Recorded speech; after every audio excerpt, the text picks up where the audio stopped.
Station Nexus 7 floated in the darkness of space like a giant metal flower. Its arms stretched out in all directions, catching ships from across the galaxy. The massive trading hub orbited around the gas giant Kepler 442b, its surface swirling with storms that had raged for centuries. Inside the station, aliens from dozens of worlds bought and sold goods, made deals, and shared stories from distant stars. The lower levels of the station hummed with activity. Cargo movers rolled through wide corridors, their mechanical arms, sorting containers marked with symbols from 100 different languages. Shop owners called out to passing customers in various alien tongues.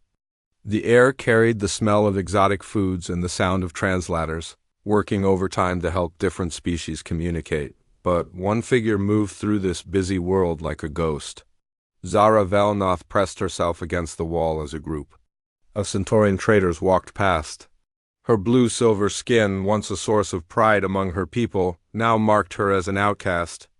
Her crystalline hair, which should have sparkled under the station lights, hung dull and lifeless around her thin face. 3 days had passed since she last ate anything. 3 days of wandering through the station, watching others enjoy meals she could not buy, seeing food she could not touch. The Altarian exile laws were clear and brutal. No one could help her. No one could feed her. No one could even speak to her without risking their own punishment. Zara remembered when she was different. Just weeks ago, she had been Dr. Zaravel Noth, a respected scientist on her homeworld. She had studied genetics, the building blocks of life itself. Her research lab had been filled with eager students. Her papers had been read across the Altarian colonies. She had believed that knowledge would make her people stronger. Then came the day she asked the wrong question. During a public conference, she had presented research showing that genetic diversity made populations healthier. She had suggested that the ancient purity laws, which forbade mixing between different Altarian bloodlines, might actually be harming their species. The silence in that conference room had been deafening. Within hours, the Genetic Council had stripped her of her titles. Within days, she was declared genetically corrupted and socially dead. The sentence was worse than physical death. She would live, but she would live alone, forever cut off from her people and anyone who might help her. Now she stumbled through the station, her body growing weaker with each passing hour. She had tried the food courts, but the vendors turned away when they recognized her biosignature. She had approached the automated dispensers, but they rejected her genetic scan. Even the trash containers were monitored, preventing her from scavenging discarded scraps. A group of young Altarians passed nearby, their healthy blue skin glowing under the artificial lights. One of them glanced in her direction, and for a moment Zara saw pity in his eyes. But his companions pulled him away, whispering warnings about contamination. They disappeared into the crowd. Leaving her alone again, Zara made her way to the docking bays, where ships from across the galaxy came to load and unload their cargo. Perhaps here, among the chaos of commerce, she could find some forgotten morsel of food. The vast space echoed with the sounds of machinery and shouting workers. Ships of every size and design filled the available berths. She collapsed near a loading platform, her legs finally giving out. The cold metal floor felt good against her fevered skin. Around her, the business of the galaxy continued. Aliens argued over shipping manifests. Robots moved containers with mechanical precision. No one noticed one more figure lying in the shadows. That was when Jake Morrison walked into her life. The human captain was ordinary in every way that mattered. He stood average height with brown hair that needed cutting and work clothes that had seen better days. His face was weathered from years of space travel, but his eyes held the kind of steady kindness that came from treating people fairly. He commanded a cargo ship called the New Horizon, nothing fancy, just a reliable vessel that moved goods from one star system to another. Jake had been dealing with a stubborn loading dock supervisor, a Regalian who insisted on checking every container. Twice. The argument had taken longer than expected, and Jake was tired and hungry. He reached into his jacket for an emergency ration bar, the kind that tasted like cardboard but kept a person alive during long space flights. As he unwrapped the bar, he noticed the figure lying near the platform. At first, he thought it might be a drunk worker sleeping off a bender. But as he looked closer, he saw the distinctive features of an Altarian and realized this person was in serious trouble. Jake had dealt with many alien species in his years as a trader, but he knew little about Altarian customs. What he did know was basic human decency. Someone was hurt and hungry and he had food to share. He walked over to the prone figure and knelt down. Up close, he could see that this was a young woman, probably not much older than his own sister back on Earth. Her breathing was shallow, and her skin had taken on an unhealthy pale tint. "Hey there," Jake said softly. "You don't look so good." Zara opened her eyes, surprised to hear someone speaking to her directly. For a moment, she thought she might be hallucinating. But the human face looking down at her was real, filled with genuine concern. "Here," Jake said, breaking his ration bar in half. "This stuff tastes terrible, but it'll keep you going." He pressed the food into her trembling hands. Zara stared at it in disbelief. She wanted to warn him about the consequences, to tell him that helping her would bring punishment. But her body was too weak, and her hunger was too strong. She bit into the bar, and the simple nutrients flooded her system like a miracle. Around them, the busy docking bay suddenly seemed to grow quiet. Other beings had noticed the exchange. Whispers began to spread. A human had fed the outcast. A human had broken the unbreakable law. Jake noticed the stares but didn't understand their meaning. He helped Zara sit up against a cargo container and gave her the rest of the ration bar. "Take it easy," he said. "Small bites? You look like you haven't eaten in days." Dr. Helen Carter appeared at Jake's shoulder. His ship's medic was a sharp woman in her 40s with graying hair, and the no-nonsense manner of someone who had served in the military. She took one look at Zara and immediately switched into medical mode. "Jake, what's going on here?" Helen asked, pulling out a small medical scanner. "Found her collapsed." "Looks like severe malnutrition," Jake replied. Helen ran the scanner over. Zara, frowning at the readings. "This is deliberate starvation. Someone has been systematically denied food for days." As word of Jake's kindness spread through the station's communication networks, forces were already moving to respond. In the Altarian diplomatic section, Ambassador Kethmir received the news with cold fury. The genetic purity laws had been violated by an ignorant human who didn't understand the sacred nature of Altarian justice, but Jake Morrison didn't know about any of that. He only knew that he had helped someone who needed help, just like any decent person should do. As he watched color return to the young woman's face, he felt good about his choice. He had no idea that his simple act of kindness was about to change the entire galaxy. The news traveled through Station Nexus 7 like electricity through wire. Within an hour, every alien on the station knew what had happened. The human captain had fed the outcast. The impossible had occurred. In the Altarian diplomatic offices, Ambassador Kethmir stood before a wall screen showing security footage of the docking bay. His pale blue skin had turned almost white with rage. The crystalline formations on his forehead, which normally glowed with soft light, now pulsed with angry red energy. "Bring me this human immediately," he commanded his staff. "He will face justice for corrupting the genetic order." But when the station security forces arrived at Docking Bay 7, they found Jake Morrison calmly loading supplies into his ship. Dr. Helen Carter stood beside him. Having finished her medical examination of the Altarian woman, the security chief, a nervous Regalian named Vil Ardok, approached with obvious reluctance. "Captain Morrison," Vil Ardok said, his translator device struggling with his anxiety. "The Altarian delegation demands your immediate arrest." Jake looked up from his cargo manifest. "Arrest? For what?" "You violated the genetic purity accords by providing aid to an exiled individual." Vil Ardok explained, not meeting Jake's eyes. "I never signed any genetic purity accords," Jake replied. "And last I checked, feeding hungry people wasn't a crime." Dr. Carter stepped forward, holding her medical scanner. According to these readings, that woman was dying. In human medicine, we have a saying, first, do no harm. Letting someone starve when you can help them violates every medical oath I've ever taken. The security chief found himself in an impossible position. The Altarians demanded justice, but Earth had never agreed to their purity laws. The station operated under a complex web of treaties and agreements, and humans had always maintained their right to act according to their own moral principles. Meanwhile, Zara had been taken to the medical bay. The simple ration bar had saved her life, but she was still weak from days of starvation. As she lay on the treatment bed, she thought about the human who had helped her. She needed to warn him about what was coming. When her strength returned enough to walk, she made her way back to the docking bay. She found Jake and Dr. Carter discussing departure schedules with their crew. The moment she approached, several nearby workers quickly moved away, afraid of being associated with her. "You don't understand what you've done," Zara told Jake in her accented English. "By helping me, you've broken sacred law. They will punish you severely."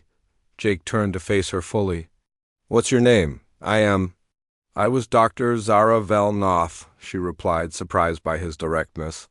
"Dr. Carter here says you were starving, that they were deliberately denying you food. Is that true?" Zara nodded sadly. "I questioned the genetic purity laws of my people. I suggested that diversity makes us stronger, not weaker. For this heresy, I was declared socially dead. No one from any allied species may help me survive." Dr. Carter made a disgusted sound. "That's not justice, that's systematic torture." "It is our way," Zara said simply, "and now you will suffer for your kindness." But Jake wasn't backing down. "Where I come from, we help people who need help. I don't care what your laws say about it." Word of this conversation spread quickly through the station's gossip networks. In the markets and cantinas, beings from dozens of species discussed the situation in hushed tones. Many had heard of the Altarian exile laws but had never seen them in action. The cruelty was shocking even to species known for their harsh justice systems. Ambassador Kethmir arrived at the docking bay with a full diplomatic escort, his ceremonial robes marked with the symbols of genetic purity. When he saw Zara standing near the humans, his anger intensified. "Remove yourself from the presence of these corrupted beings," he ordered Jake. "Your contamination spreads with every moment of contact." "I don't take orders from you," Jake replied calmly. "This is a free trading station, not Altarian territory. The genetic purity accords bind all civilized species," Kethmir declared. "This female has been rightfully judged genetically corrupt. To aid her is to participate in that corruption." Dr. Carter stepped forward, her medical training making her fearless in the face of diplomatic authority. "I've examined her genetic markers. There's nothing corrupt about her genetics. She's perfectly healthy, aside from the malnutrition you people caused." "You do not understand the deeper science," the ambassador said dismissively. "Genetic corruption is not merely physical. It is spiritual, mental, and social contamination that spreads through contact and assistance." "That's the biggest load of medical nonsense I've ever heard," Dr. Carter shot back. "And I've heard some pretty ridiculous things in my career." As the confrontation continued, a crowd began to gather. Station workers, traders, and visitors stopped their business to watch the drama unfold. Many had never seen anyone challenge Altarian authority so directly. In the crowd, a young Centaurian trader named Kickstal watched with growing admiration. He had always secretly questioned some of the harsh laws that governed galactic society. Seeing the humans stand up for their principles inspired something inside him. Near the back of the crowd, an elderly vegan philosopher named Kretal observed the scene with ancient eyes. The vegans were one of the oldest spacefaring races, and their philosophy emphasized the inherent worth of all thinking beings. What he was witnessing aligned with principles his people had held for millennia. Ambassador Kethmir realized that the situation was spiraling beyond his control. The longer the humans defied him publicly, the weaker Altarian authority appeared. He decided to escalate. "Station Commander," he called out, "I demand that you impound this human vessel until proper justice can be administered." "Station Commander." VOR Doc appeared even more nervous than before. The Altarians were powerful allies, but the humans were also important trading partners. Making the wrong decision could have serious economic consequences for the station. I will need to consult the treaty databases, Voadoc said diplomatically. Such a serious decision requires careful legal review. This delay infuriated the ambassador, but he could not directly challenge the station's authority without risking a larger diplomatic incident. He withdrew with his escort, promising swift action through official channels. As the crowd began to disperse, something unexpected happened. The young Centauran trader, Kickstall, approached Jake's group. He glanced around nervously, then quickly pressed a package into Dr. Carter's hands. "Medical supplies," he whispered, "for anyone who might need them." Before anyone could respond, he melted back into the crowd. But his action had been noticed by several other beings, including the vegan philosopher. Dr. Carter opened the package to find high-quality medical rations and healing compounds. "Well," she said with a slight smile, "it seems we're not the only ones who think helping people is the right thing to do." Zara stared at the package in amazement. For weeks, she had been completely alone, cut off from all assistance. Now, in the space of a few hours, 2 different species had risked themselves to help her. The implications were staggering. "This is impossible," she murmured. "The laws are absolute. No one defies them." "Apparently some people do," Jake replied. "The question is, what are you going to do about it?" Zara looked at him with confusion. "What do you mean?" "You're a scientist, right? You asked questions that got you in trouble. Well, now you have a chance to ask more questions. Why are these laws so important that people will let others die to enforce them? What happens when those laws are challenged? What does that mean for your people?" For the first time since her exile began, Zara felt a spark of her old scientific curiosity. The human was right. What was happening here was unprecedented, and unprecedented events required investigation. Dr. Carter began setting up a more thorough medical examination. "If we're going to challenge these laws, we need evidence. I want to document exactly what systematic food denial does to a person. That's evidence that can be presented to any court or council." As they worked, none of them noticed the small devices that had been placed around the docking bay. The conversation was being recorded, and copies of the recording were already being transmitted to locations across the galaxy.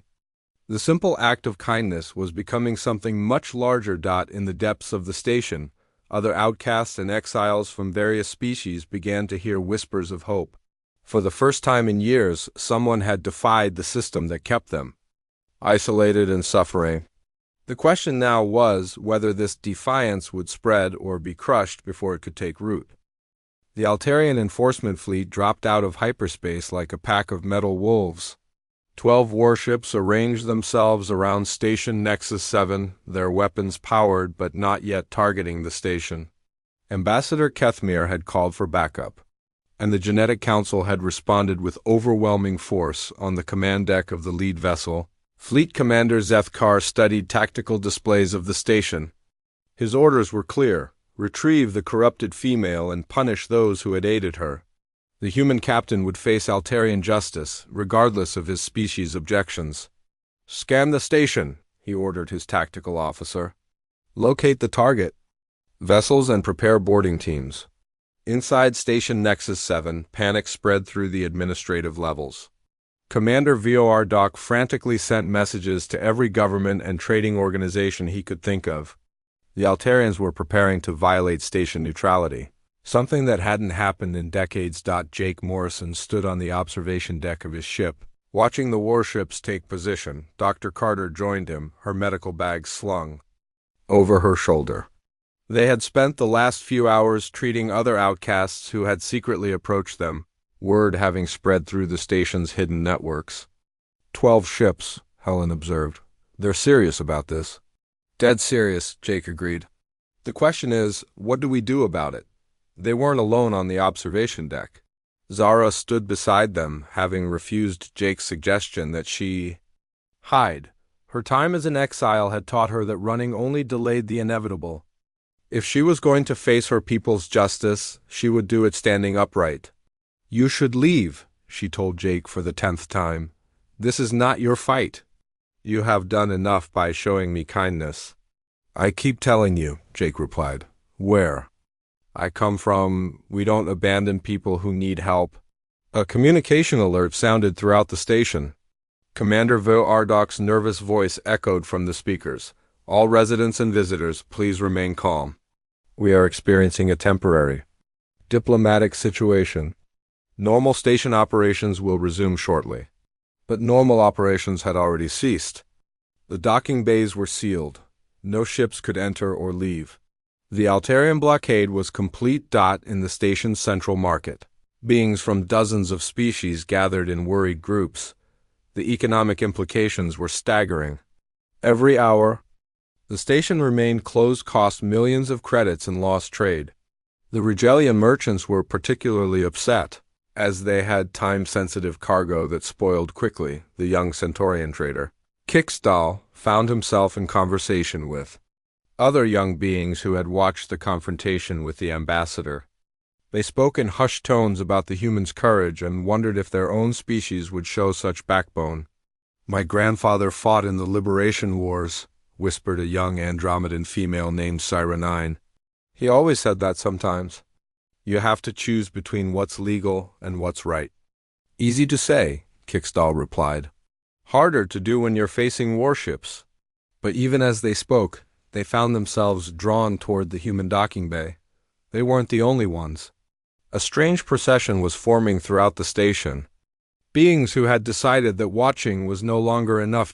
In the diplomatic section, Ambassador Kethmir received a priority message from the human delegation. Ambassador Lisa Rodriguez had arrived on an emergency transport with a small escort of human ships. Her message was brief and direct. The United Earth government demands immediate access to its citizens and an end to this blockade. The humans have no authority here, Kethmir replied coldly. They will withdraw or face the consequences of harboring genetic corruption. Ambassador Rodriguez was a veteran diplomat who had negotiated treaties with the most difficult species in the galaxy. She had dealt with Altarian arrogance before, but this situation was different. The genetic purity laws had never been directly challenged by a major spacefaring power.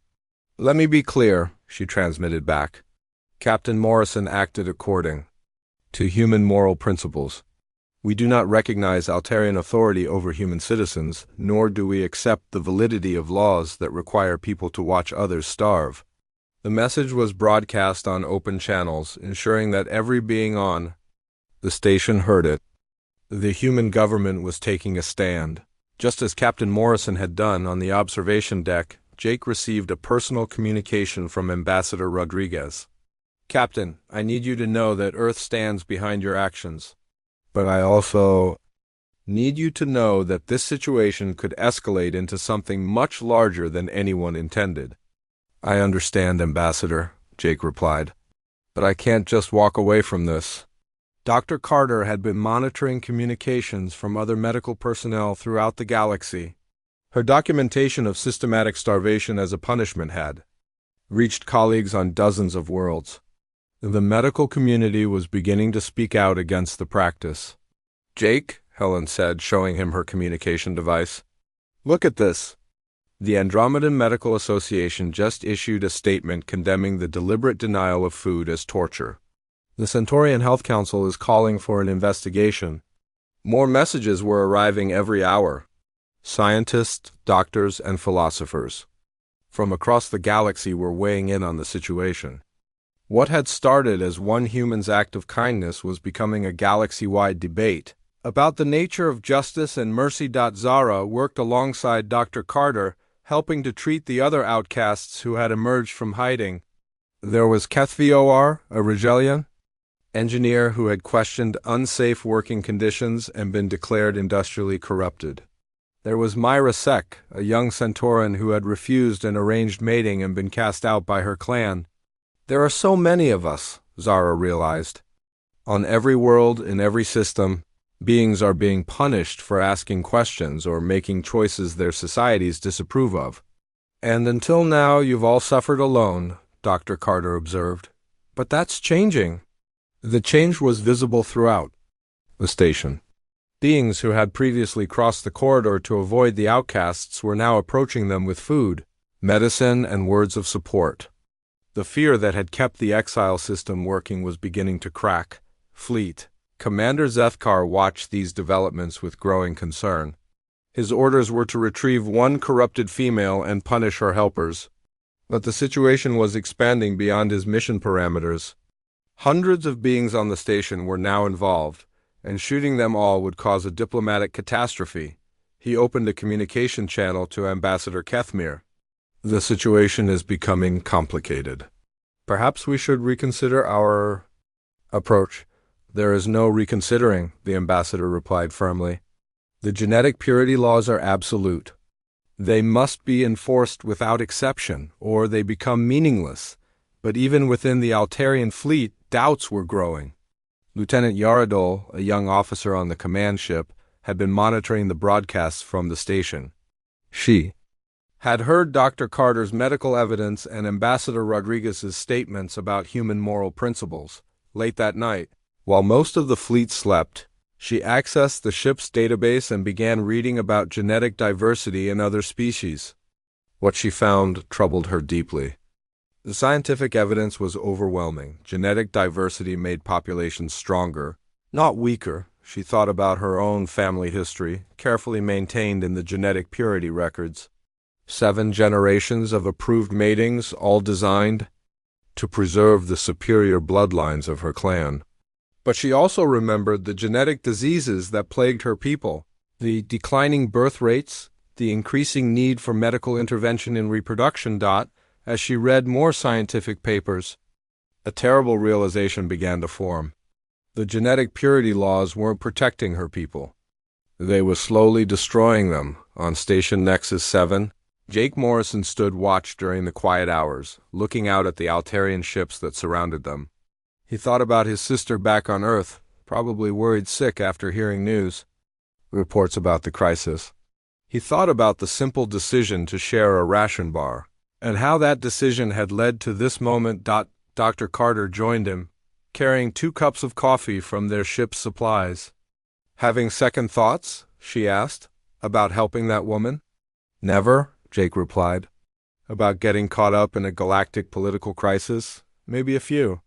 You know, Helen said, settling into a chair beside him, when I was in the military, I learned something important about taking stands.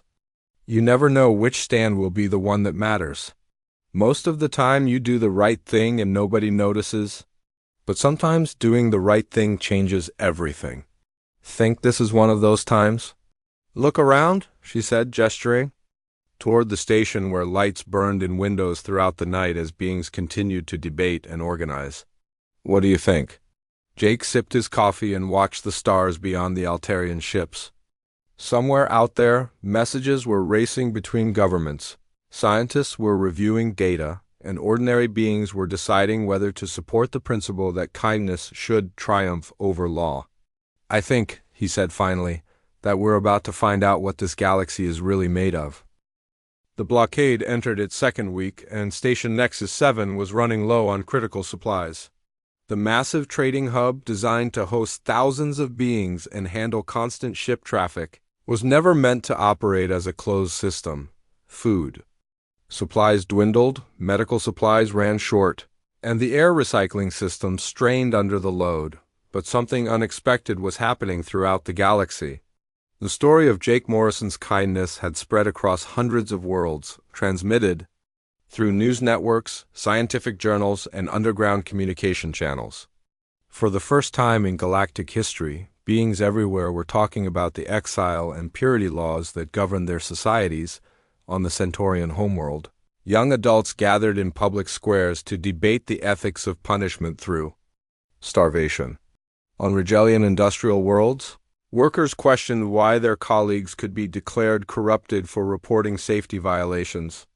Even on distant Andromedan colonies, philosophers discussed the balance between social order and individual conscience. Dr. Helen Carter worked around the clock in the station's medical bay, treating not just the outcasts but also station residents who were suffering from the supply shortages. She had documented everything: the effects of deliberate starvation, the medical consequences of cutting beings off from healthcare, and the psychological damage caused by complete social isolation. "This is systematic torture," she told the growing crowd of reporters who had gathered on the station. "No civilized society should allow people to die simply for asking questions or making unpopular choices." Her medical evidence was being broadcast across the galaxy, reaching medical professionals on every major world. The response was immediate and overwhelming. Medical associations from dozens of species issued statements condemning the practice of using starvation as punishment. Zara worked beside Dr. Carter, her scientific training proving invaluable in organizing and presenting the medical data. But she was also working on something else, reconstructing her original research from memory and scattered data fragments. "The genetic purity laws aren't just wrong," she explained to Jake as they worked late into the night. "They're actively harmful. Species that maintain diversity are stronger, more adaptable, and more resistant to disease. My people have been weakening themselves for generations in the name of purity." Jake helped her organize the data on Portable. "Computers, can you prove it? With Dr. Carter's help, yes? We have comparative studies from dozens of species. The evidence is overwhelming." Their work was interrupted by the arrival of Ambassador Lisa Rodriguez, who had managed to negotiate temporary access to the station through neutral vegan mediators. The ambassador was a small woman with silver hair and sharp eyes that had seen every form of diplomatic crisis imaginable. "Captain Morrison," she said, extending her hand, "I'm here to offer you a way out of this situation." "What kind of way?" "Out?" Jake asked cautiously. "The Earth government is prepared to evacuate you and Dr. Carter immediately. We have ships standing by beyond Altarian sensor range. You could be home within a week." Jake looked at Dr. Carter, then at Zara, then back at the ambassador. "What about everyone else? What about the other outcasts? What about the principal involved?" Ambassador Rodriguez sighed. "Captain, I admire your principles, but the situation is escalating beyond anyone's control. The Altarians are calling up additional fleets. Some of their allies are beginning to support their position. This could turn into a war. Then maybe it's a war worth fighting," Dr. Carter said quietly. The ambassador studied the ship's doctor with new interest. "Dr. Carter, you're a former military officer. You understand the cost of war better than most. Are you really prepared to see beings die over this issue?" "Beings are already dying," Helen replied.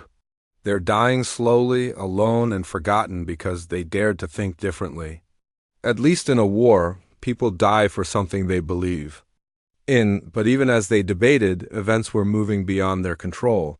In the Altarian fleet, Lieutenant Yaradol had made a decision that would change everything. She had spent weeks reviewing the scientific data, studying the medical evidence, and thinking about her own people's history. During her duty shift on the command bridge, she received a priority message from Altarian High Command. Fleet Commander Zethkar was ordered to prepare for a full assault on the station. The charade of negotiation was over. "Sir," she said to the fleet commander, "I have concerns about these orders." Zethkar looked up from his tactical displays. "Concerns, Lieutenant?" "The scientific evidence from the station is compelling. What if the outcasts are right about genetic diversity? What if we're harming our own people by maintaining the purity laws?"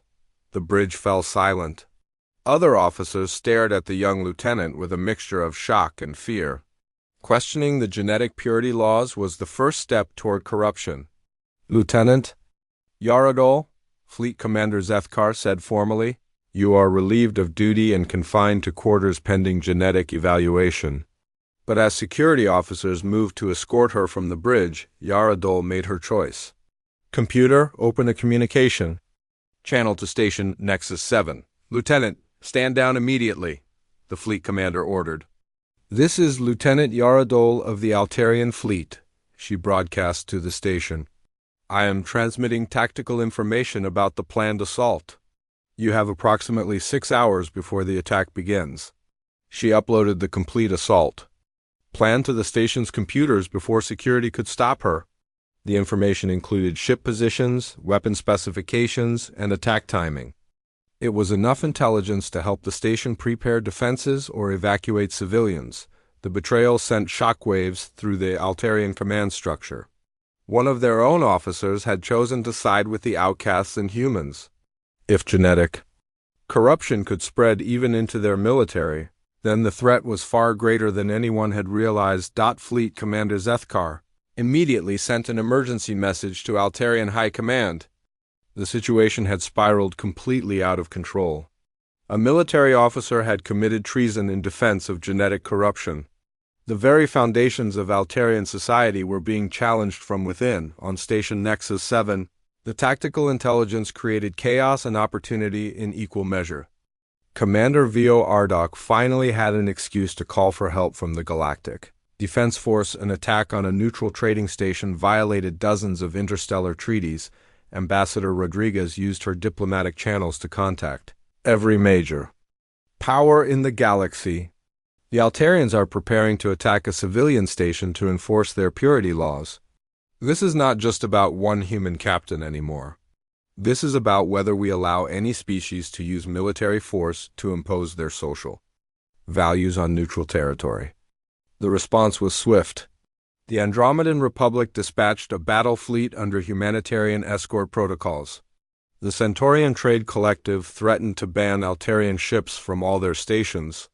Even the traditionally neutral vegan councils issued a statement condemning the use of force against civilians. Jake Morrison found himself at the center of a galactic crisis that had grown far beyond his simple act of kindness. Standing in the station's command center, surrounded by diplomats, military officers, and reporters from dozens of species, he felt overwhelmed by the magnitude of what was happening. "Captain," Ambassador Rodriguez said, "you still have time to leave. No one would blame you for avoiding a battle."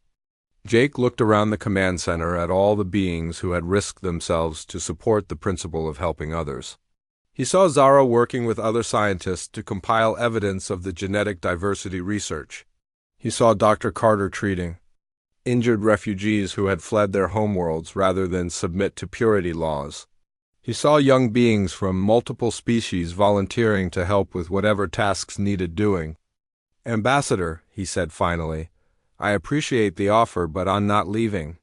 These people stood up for what's right when it would have been easier to look the other way. I'm not going to abandon them now. In the distance, the Altarian fleet began moving into attack formation. But the moment that changed everything came not from the massive fleets facing each other in space, but from a single young Altarian officer sitting in a detention cell aboard the command ship.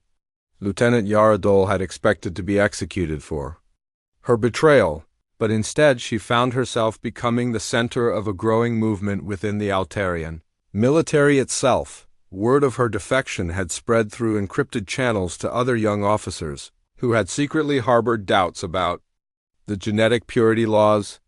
They had grown up in a galaxy where other species mixed freely, where diversity was celebrated rather than feared. The rigid doctrines of their ancestors seemed increasingly outdated in the modern universe. Commander Kethsol of the destroyer Genetic Sword was the first to act. During the final approach to attack formation, he opened a communication channel to his crew. "I have served the Altarian people for 20 years, he announced, "but I will not fire upon civilians who showed mercy to a hungry woman." His ship broke formation and moved to a neutral position between the attacking fleet and Station Nexus 7 within minutes. 2 more ships followed his example.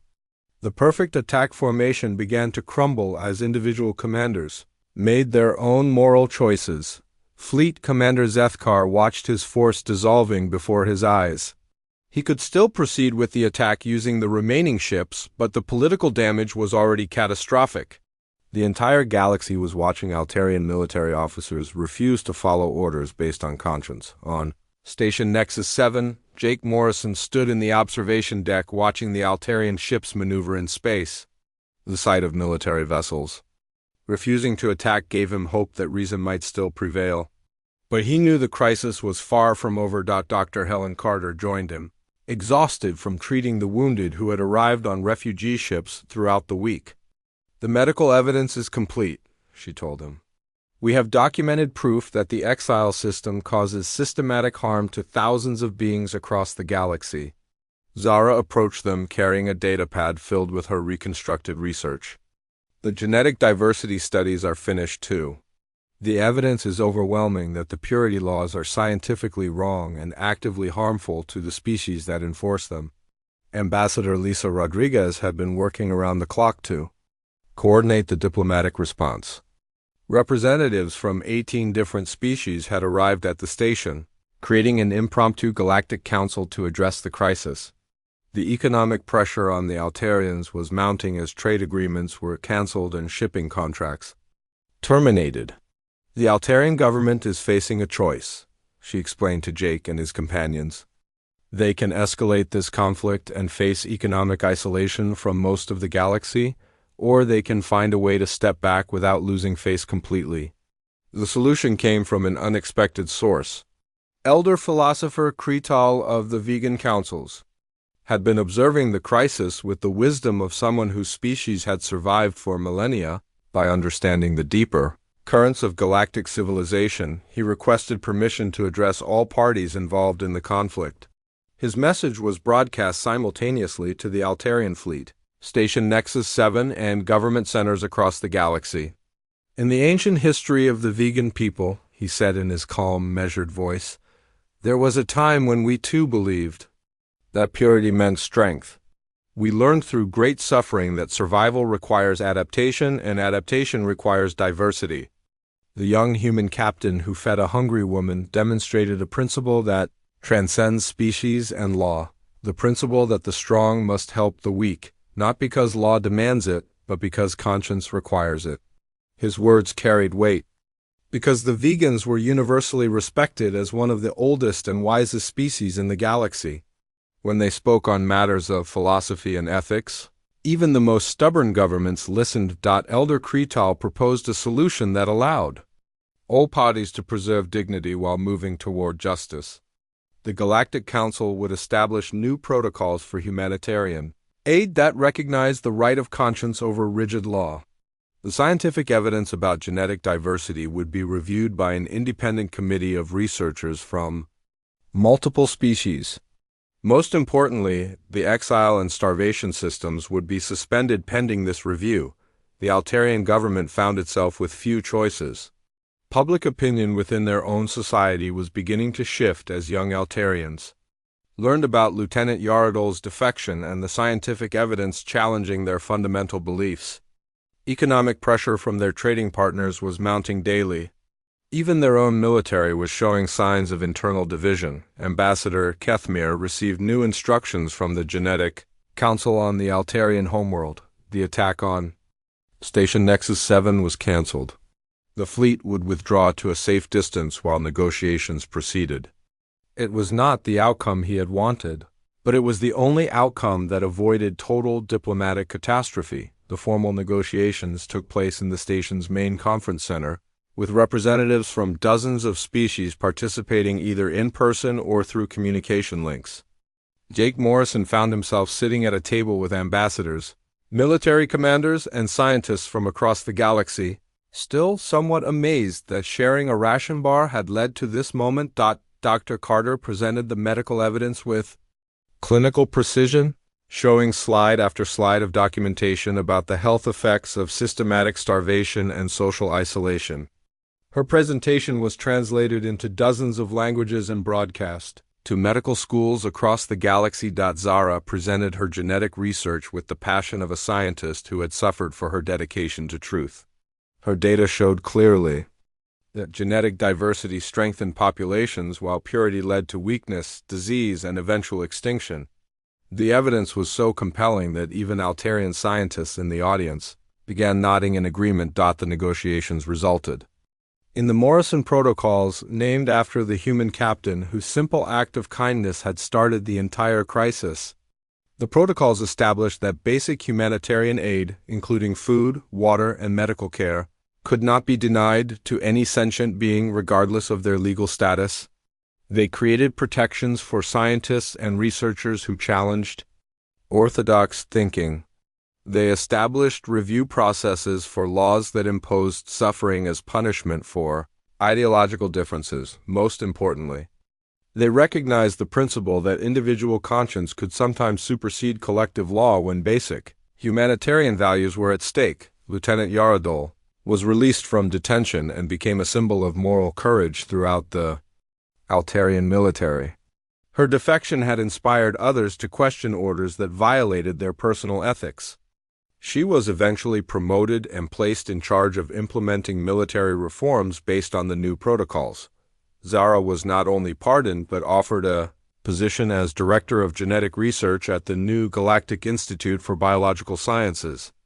Her work on genetic diversity became the foundation for medical advances that saved lives across dozens of species. The research facility she established welcomed scientists from all backgrounds, regardless of their social status or previous legal troubles. The outcast network that had hidden in shadows throughout the galaxy emerged into the light, transforming into the Association for Scientific Freedom and Humanitarian Aid.